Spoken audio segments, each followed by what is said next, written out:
conceptually, Dr. Michael Bruce are joining us. Dr. Grandma, you pioneered this breakthrough study. What is the most compelling bit, the biggest insight that you get? So the great thing about this study is this was really the first time we were able to look at how overall dietary patterns and look at specific nutrients and vitamins and calories that are associated with optimal sleep. We can potentially use this to make a dent in obesity epidemic. We also found that even just an extra hour of sleep could make a big difference. But what gave you the idea of trying to correlate the foods we ate, not just how much we ate, but the foods we ate, the nutrients in them, with how well we would sleep? So sleep is critical for health. It's a critical factor for health in a lot of different areas, and diet is too. And we've suspected for many years that these were related. It's just we never really had the opportunity to look at how sleep and diet were actually connected. Dr. Bruce, you've been a sleep expert for 13 years, well-known in your own class. How important, how significant is Dr. Grander's research? This is one of the most significant studies I've seen in my career, and here's why. It's the first time that we have a U.S.-based population study being able to show how habitual sleep patterns actually have something to do with habitual eating patterns. And just like Dr. Grander was saying, this has the potential to not only put a kink into the obesity epidemic that's going on, but also the insomnia epidemic that's going on. And just think about this, folks. Imagine if all these problems we're having sleeping are correlated with not getting enough of one nutrient or another in our food. That's why I'm so intrigued. So take us to what you did. You created 4 specific sleep types. What were they? Yeah, so the 4 types, you had the very short sleep. So these are the ones who are getting either next to no sleep up to maybe 4 hours of sleep. So then you had the short sleepers. They were the ones getting 5 to 6 hours of sleep. You had the ideal sleepers who were getting 7 to 8 hours of sleep. And then you had the oversleepers who were getting 9 hours of sleep. So everyone's covered, folks. You're one of those groups. I want everybody at home to find themselves in that chart we just showed you. All you need to identify is roughly what's the hour that describes how well you're sleeping. Now we're going to find out what types of foods you ought to have in your diet and your sleep problems that you're having and how we help you with. We're going to start with the very short sleeper. People sleep just 0 to 4 hours a night. Come on up. All right, let's walk through. We got guests to participate. How are you? Greta, welcome to the show. Thank you.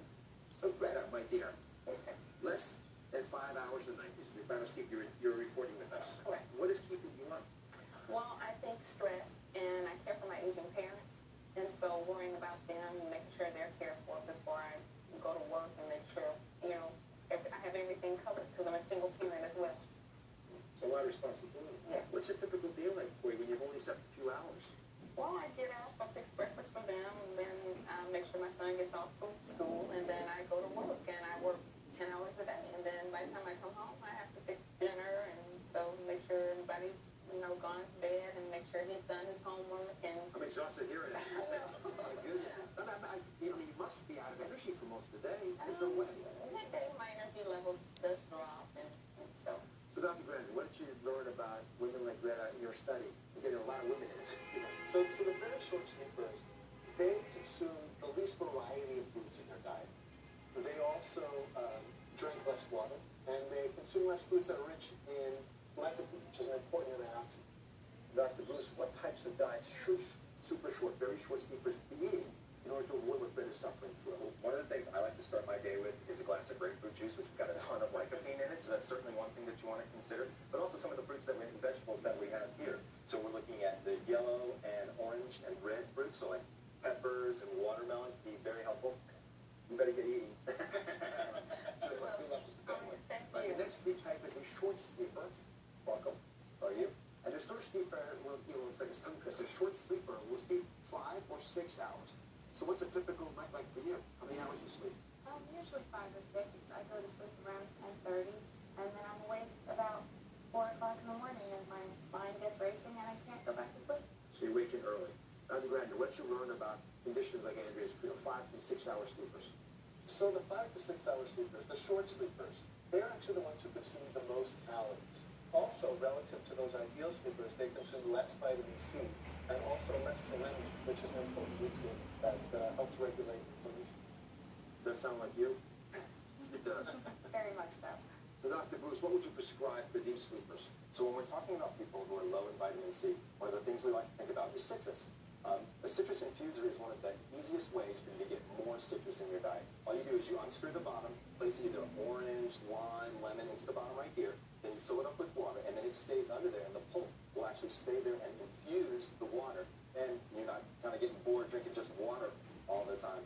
For selenium, we look at things like cooking with mushrooms, and maybe even chomping on a few Brazil nuts throughout the day, which again are going to be very high in selenium, but be great for inflammation. Think about that. Think about it. One selenium nut, which gives you selenium nut. One Brazil nut has also all the selenium you need for the day. And that might be the difference between you waking up at 4 in the morning and not. To me, it's worth the experiment. Very much so. It's a present from me to you. All right, let's go to the next sleeper. It's the oversleeper. Now, the oversleepers are a smaller group. These are people who sleep 9, 10, or more hours a night. Amy, how many hours do you sleep? I'd say averagely about 9. Well, you're so lucky, some would say. But actually, folks who sleep 9 hours don't always feel rested. How do you feel when you wake up? I actually feel tired. I actually get up and I get ready and I get back into bed for about 15 minutes, fully dressed. And then I get out and I go, to work and I'm on the train for an hour and I sleep.